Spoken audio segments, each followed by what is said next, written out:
Great guests here in studio in Nashville, Tennessee, where the SEC Media Days wrapping up this week. We have national college football writer Brandon Marcello, national college football analyst Carl Reed. Guys, you heard all the conversation that happened in Nashville this week at SEC Media Days, but Greg Sankey was the first to take the podium and really open things up. And the conversations surrounding NIL, I thought, were particularly interesting. And there was one soundbite that I think a lot of people are talking about, is that him saying only Congress can adequately resolve these issues when it comes to NIL. Carl, when you hear that, what are the issues that Congress needs to fix? I think the main issue is that NIL is not turning out, Brandon and Emily, to be what it was intended to be.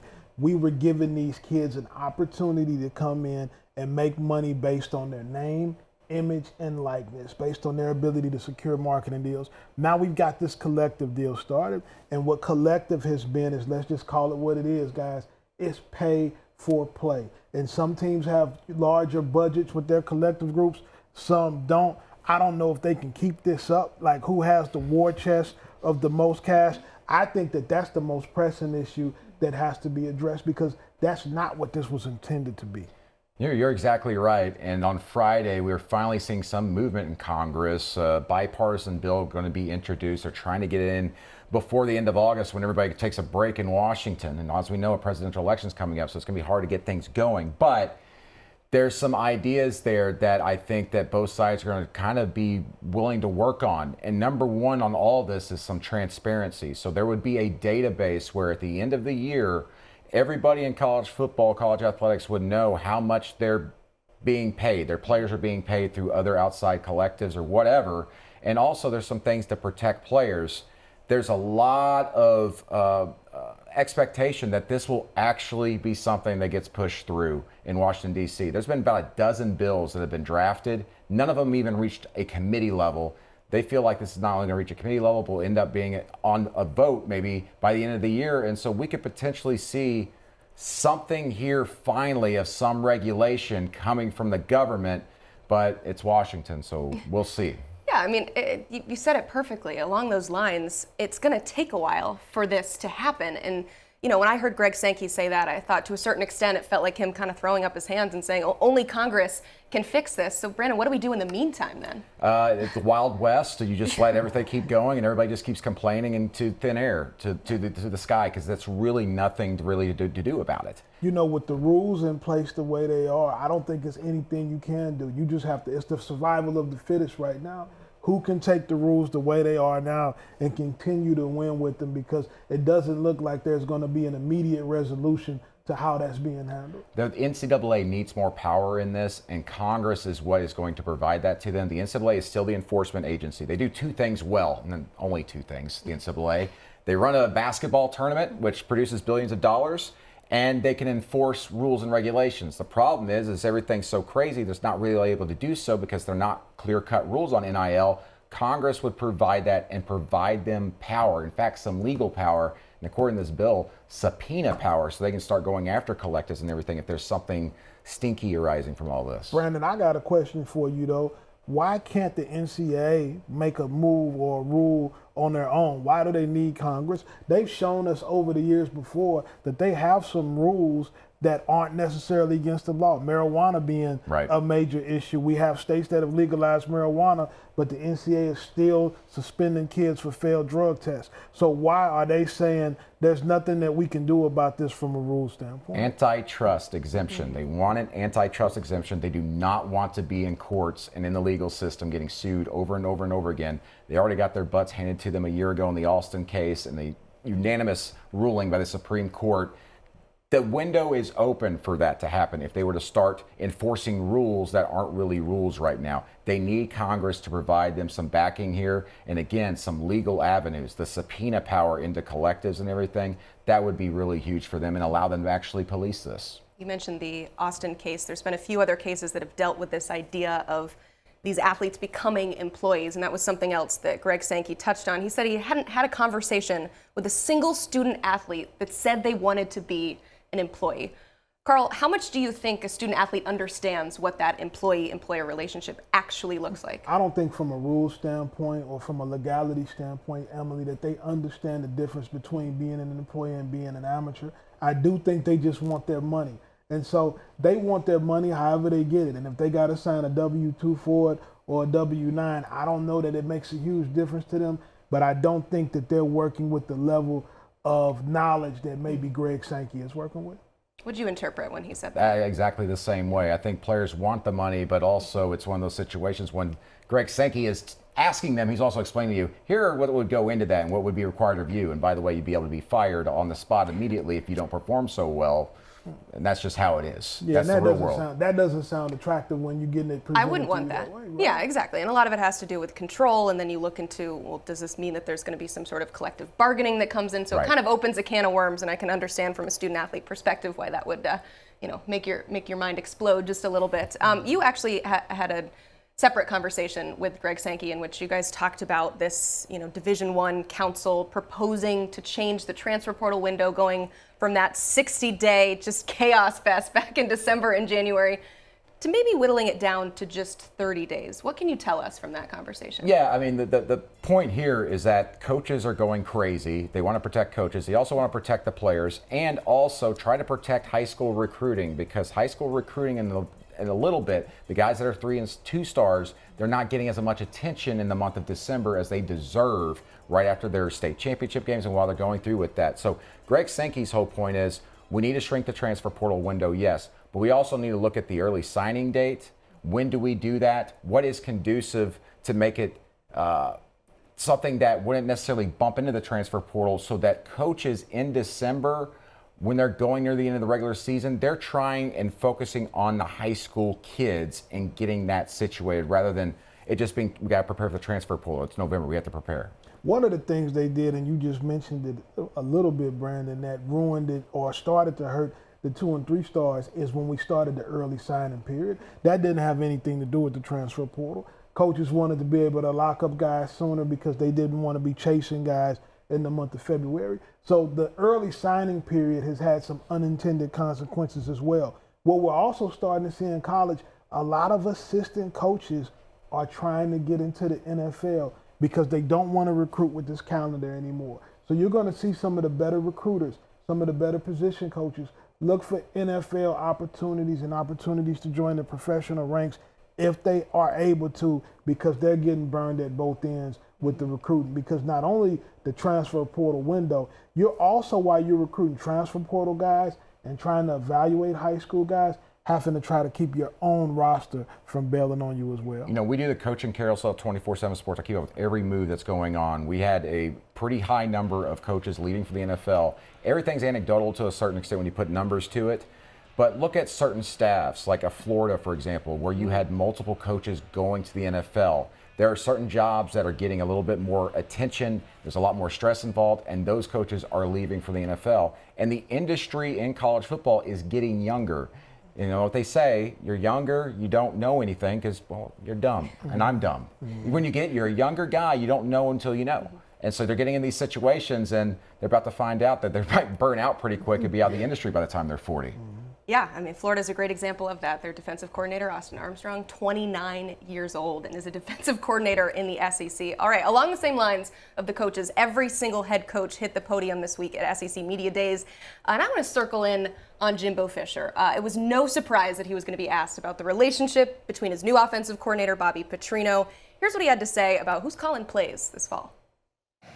Guys, coach, have you ever been in any staff room that doesn't have arguments or disagreements? Every coaching staff in America has an argument or a disagreement. That's part of it. But no, it's just, I'm the boss, we're the boss, we'll do it at the end of the day. But you listen to everybody's opinion.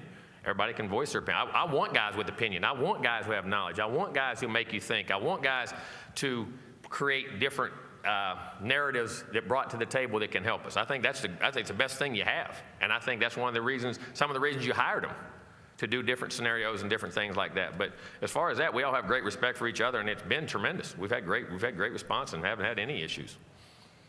To quote the great Michael Scott, that is super clearish. Brandon, what did you get from that Well, answer? I asked that question, and I mentioned the word volatile because I thought I would get a response from him, because he's been pretty cool on all this. but you got to get them going. Listen, Bobby Petrino is a fiery guy. Jimbo Fisher's a fiery guy. And a guy who's in that room that we don't talk a lot about, Steve Adazio, is someone who loves to hear his own voice in that room. He's the offensive line coach. There's a lot of personalities here. 3 former head coaches on that staff. Bobby Petrino will call the plays there despite what Jimbo Fisher's doing, whatever he's going to do. But Fisher is going to supersede and come in and do what he's own thing at times. Bobby Petrino, though, has never had to answer to anybody other than the voices in his head on game days in 21 years. He has not been an assistant coach since 2002. How is that dynamic going to work? And I can tell you from talking to people inside that building that it's not necessarily volatile right now, but the egos are big and they bump up and brush up against each other. But they are working in earnest. They understand that they've got some special players and they feel like that what they've got with that offense, they're going to be able to score some points. It's just a matter of what happens, say, week 3.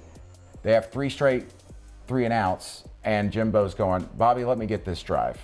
In addition to Bobby not having to have answered to anybody before, Jimbo has called every play for the last 20 years as well as an offensive coordinator, as a head coach. He's never had anybody else calling his offense. When you make these hires and you hire a guy like Jimbo Fisher, when you're Texas A&M, nobody ever looks at the worst possible situation that can happen. Right. And last season, the worst thing did happen. Your offense isn't any good. And so now you're asking a guy who's known for offense and calling plays to bring in somebody like Bobby Petrino. But I am going to tell you guys something. They better figure it out and make it work. If Bobby Petrino is the sole play caller, however they have to work their chemistry together, they have to work, because Texas A&M doesn't pay you $100 million for you not to win and win big. There's some results that they're expecting in College Station this I'll year. say this, his buyout shrinks to about $76 million after this season, Jimbo Fisher. Texas A&M will pay that if they have a losing season. Texas, your big brother, despite no one wants to say that, your big brother is joining the conference next year. You left the Big 12 to get away from them. They're joining. This is an inflection point for Texas A&M football. They will make a decision, money be damned. Yeah, the same way that coaches don't have to tell us who their starting quarterback is, Jimbo doesn't necessarily have to give that away. But Carl, as a former head coach, what should that dynamic look like between the head coach and the offensive coordinator? Well, if you're going to have a guy that's going to be a play caller, especially when you go get Bobby Petrino, you're going to let him call the offense. Now, Bobby's going to also have to be able to take some of the things the head coach says or suggests. But if you want a guy to have chemistry and the ability to call plays effectively, you've got to let him do his job. Talk about the power dynamic shifting in the SEC, bringing in Oklahoma and Texas in the year 2024. But I'm feeling a little movement in the SEC West lately, too. You got Brian Kelly coming in his first season, beating Nick Saban and Alabama and punching their ticket to Atlanta for the SEC championship game. Brandon, was that an anomaly, or what should we expect? Is there a shift, and are we going to see a similar trend in 2023? I don't know if it's a shift where LSU's replaced Bama, but they've closed the gap with Bama, and I think they're an inch ahead of them right now just because they actually have their quarterback position figured out going into this season. Having said that, I think Alabama is deeper, and they've got some more dynamic players around the quarterback position, especially defensively. Dallas Turner is going to be amazing. I think he's going to end up being the SEC's Player of the Year potentially in a year where the quarterbacks are going down. But LSU, they got to build the depth up. The transfer portal's really helped them the first year under Brian Kelly. There's still not a lot of depth, and there's some concerns I have there on the defense. But man, they might have the best receiving core in the SEC. I love Jaden Daniels. He doesn't get enough love right now. The running back situation's good. I really like LSU this season. The thing, though, is if Bama does find that quarterback and they are dynamic offensively and can push the ball down the field, then Alabama will overtake them. But right now, it's LSU in the West, man. Every few years we have this conversation, and I knew that Brandon and I would disagree on something today. So LSU, have they closed the gap? Maybe some. When have we seen a team be able to consistently beat Alabama, especially in the SEC West? We've seen them lose a game before. We've seen Bama lose. We've seen teams get really hyped and they lose a game on the last play of the game. But year after year, can you beat Alabama? Can you continue to recruit and retool and reload that roster to say that you're overtaking them in the West? I don't think that anybody has done that with consistency. So I have to stay with Alabama until I see that LSU can consistently beat them year in and year out. I mean, you look at it on paper and you have kind of a pros and cons list. You see all the question marks that come with Alabama entering this upcoming season. LSU doesn't have that. They're one of 2 teams that returns their head coach, their starting quarterback, and both coordinators. So how much of this trust in Alabama is just that and based off history and what we've seen from Nick Saban? Well, it's based on Nick Saban's ability to reload and get the right coaches and pick them, because he's been losing coaches after every single run for years, the head coaching jobs to NFL opportunities, and he has just consistently shown the ability to pick the right guys. And a few times where he's picked the wrong guy, he's corrected those decisions really well. And I think that Tommy Rees is going to be the key for Alabama, and he's a lot better than what everybody thinks he is. He got a hard time at Notre Dame from the fans there, but Tommy Rees is a well-known recruiter. High school coaches really like him, and he's as good as an offensive coach as we have in the country. And he had to deal with quarterback situation there and injuries at Notre Dame, and he changed the offense a little bit on the fly and got them going, and they finished the season strong. And Nick Saban said he's the smartest young guy he's been around, and that's saying something considering all the great coaches Nick Saban's been around. Alabama, to me, they got to find that quarterback. I think they will. There's someone on campus that's going to be able to deliver the ball downfield for them. They got way too many players around them. My question is if can you do it by week 3, week 4? Or are we going to like a Coker situation where in week 1, maybe we have our starter, but then we end up making a change of some sort? I think Bama's in that situation. And, I talked to Nick Saban a little bit off to the side. Would you go into the season without naming a starter? And he's like, we're just going to take as long as we have to. As he said, you got to bake the cake, and it's not ready until it's done. Ready. They've done this before. You just mentioned Coker. They also went this route when they had Phillip Sims and A.J. McCarron until McCarron took the lead. They went in with that situation unsettled. So this is not new territory for Coach Saban. He's been through this before.